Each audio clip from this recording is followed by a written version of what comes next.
大家好啊，我係 FM，今次繼續為你介紹賀州3日私人旅行團5宮城紅岩村。如果你係搭高鐵嚟咧，就可以去到宮城站出，跟住咧打車半小時就嚟到啦。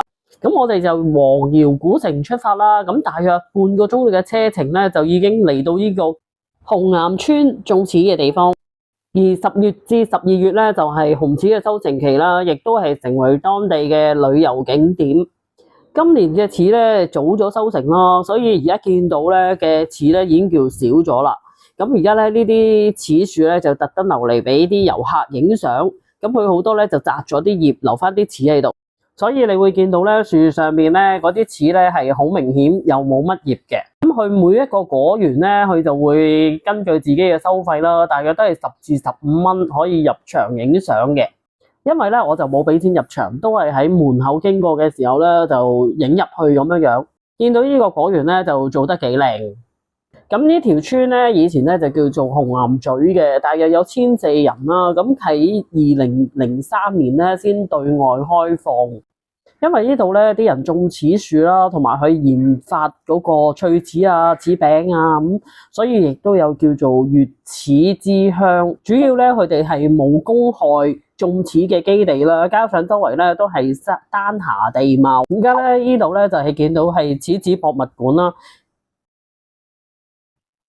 呢度咧就係柿子觀光採摘園。亦都見到好多苗圃喺度啦，咁係點樣改良嗰啲柿嘅生長過程。後邊咧就會見到好靚嘅山景。咁而家見到咧呢個咧就係柿子林嘅觀景台，有2層樓高嘅。咁你上到去咧就可以環顧周圍咧都係一啲柿樹。呢度咧嚟到宮城啦，咁你呢度仲要見到一啲柿咧喺個樹上面，呢度要俾錢入場嘅。有啲係6蚊啦，冇咁多柿嗰啲，多柿嗰啲啦10蚊。咁呢度咧前面就係10蚊，而側邊咧佢又係掛係有好多鋪頭仔，咁就係賣緊柿嘅。而呢個位咧又可以睇到周圍嘅村啊，呢個係個觀景台。我呢把對有2次，就是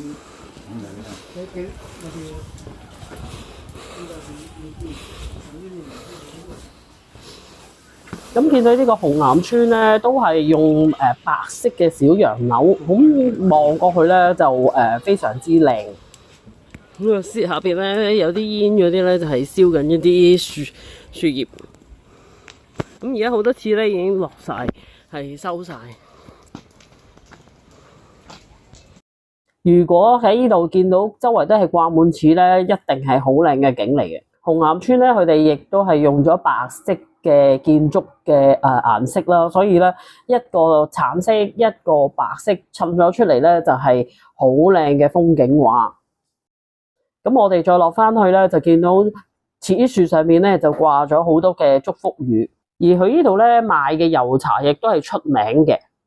咁沿路咧都會見到有好多小販咧喺度賣緊一啲吊柿啦、柿餅。咁有唔同種類嘅柿餅啦，呢啲咧就10蚊一盒。柿餅咧同埋吊柿咧，大約都係10零蚊斤啦，咁都幾固定嘅佢個價。原來柿都可以愛嚟浸酒喎，呢度就係唯一一間見到咧賣柿子酒嘅。咁我去嘅時候好彩啦，啲楓葉開始變黃，又係另外一個美景。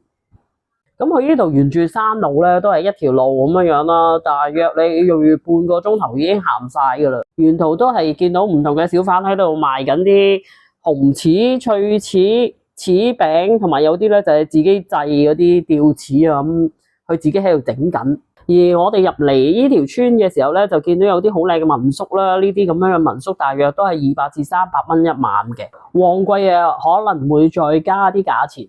但係咧就見到好新啦，同埋好靚。咁我做資料搜集嘅時候咧，知道呢條村咧去做一個環保咧，叫做衛生管護制度啦。咁污水處理同佢啲垃圾咧都係好有規模咁去處理嘅，所以佢周圍嘅環境咧都做到係好乾淨啦、衛生同埋好靚。最特別咧呢一個叫滾水貝啦，咁就係入村必經之路。人咧就可以行喺呢個梅花樁上面啦，啲車咧就會經過呢個中間嘅河道咧咁啊行過嘅。咁中間啲河水咧，亦都可以喺中間流過。咁佢呢個環境咧係別樹一格啦，亦都係一個瑤族嘅特色嚟。而我哋行過呢條村咧，最旺嘅一個餐廳區啦，咁就見到一個銀杏葉已經咧就變黃咗，成棵咧就係金色嘅樹。呢個位咧就好多人打卡啦，同埋非常之靚。咁去呢度咧，亦都好特別咧，就係真係曬緊一啲臘肉、臘腸、臘雞。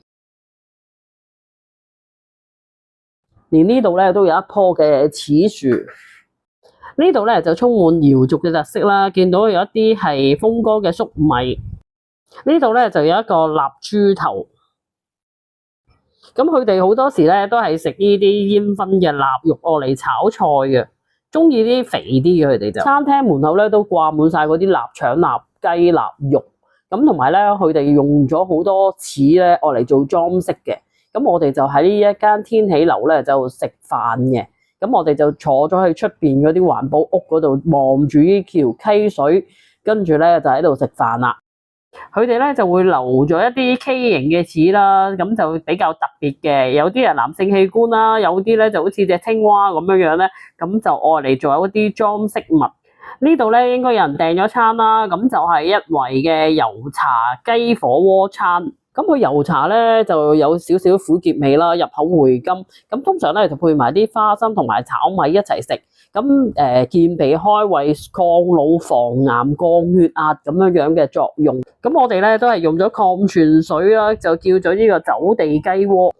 呢度啲菜咧就特別新鮮、鮮甜好味，好好食嘅啲菜係。生菜包裏邊咧，其實就係包咗一啲粉絲啦、花生嘅齋菜類嘅嘢嚟嘅。咁啊食落都 OK 嘅。咁另外呢個叫做豆腐釀啦，就係用啲豆腐釀咗啲肉喺中間。而呢度咧一隻嘅走地雞啦，咁都成200幾蚊一隻噶，唔平噶。而呢度咧就有一個新鮮冬菇釀，又係釀咗啲肉碎咧喺個冬菇面。咁佢啲雞咧就好有口感啦，同埋要嚼嘅。咁個雞皮啊爽脆。食飽咧，我哋就周圍行啦，咁就睇翻佢周圍唔同嘅餐廳出邊咧用柿嚟做一個嘅裝飾。有啲咧就將條線咧就吊住晒啲柿啦，做一個好似屏風咁嘅效果。咁呢度咧就見到一棵好靚嘅黃葉啦，跟住咧我哋就會行到呢一個嘅風雨橋啦。呢個風雨橋咧亦都係呢度嘅特色啦。咁就出邊咧就有好多村民咧就擺賣咗佢呢一啲嘅特產，同埋愛嚟咧得閒嚟呢度傾偈嘅地方嚟。呢度咧就有一幅圖咧，指示去唔同地方裏邊嘅觀光區，就見到好有農村 feel 咯。除咗曬粟米之外咧，又見到佢哋地下喺度曬緊一啲花生。飯後咧，其實都係沿住呢條村咧，周圍行下逛下咁樣啦，就見到有啲民宿。佢個門口咧就係整成一個柿子嘅心心，跟住咧就見到呢個風雨橋。咁佢呢個位置亦都有幾間普通啲嘅民宿，見到咧伸手可以摘到嘅柿啦，咁就係都係愛嚟俾你影相。呢啲應該係脆柿嚟嘅。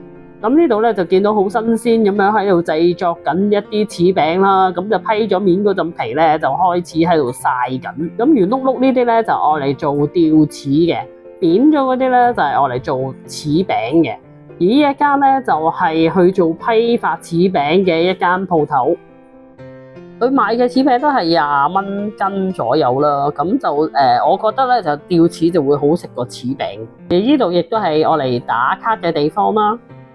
嚟到呢度咧就係我哋呢個私人旅行團最後嘅一個景點啦。之後咧就會搭翻半個鐘頭車咧，咁就去到高鐵嘅宮城站，再搭翻135分鐘嘅車咧，就可以去到深圳北站噶啦。呢個旅行團咧，我就覺得非常之好玩嘅。雖然3日2夜咧，感覺咧就去咗好多地方。咁我究竟點樣揾呢一個嘅旅行社幫我做呢個行程咧？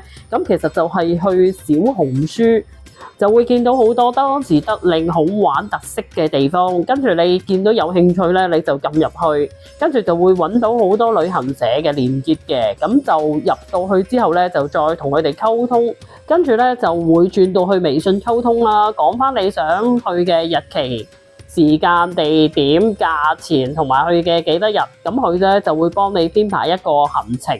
前期咧就比較溝通得細緻啲啦，咁你嘅行程就會更加暢順噶啦。而呢度咧就係佢做俾我嘅行程啦，會講翻個時間啦，跟住呢一度咧就係有埋個價錢添。而我今次2個人嘅價錢咧就係3154蚊，食咧就另計嘅。全程食用我2個咧就大約1000蚊啦，另外就高鐵車飛每位來回夾埋係400蚊。大概2500蚊一個人。當大家擬定咗嗰個行程之後咧，佢就會俾個合同你簽啦。咁就要先俾1/3嘅錢，見面第一日咧就會俾埋全數嘅錢嘅。記住叫佢俾埋個牌照你睇啦。咁我都係第一次咁樣玩啦，希望幫到大家啦。記住訂閱、分享同埋讚好啦，拜拜。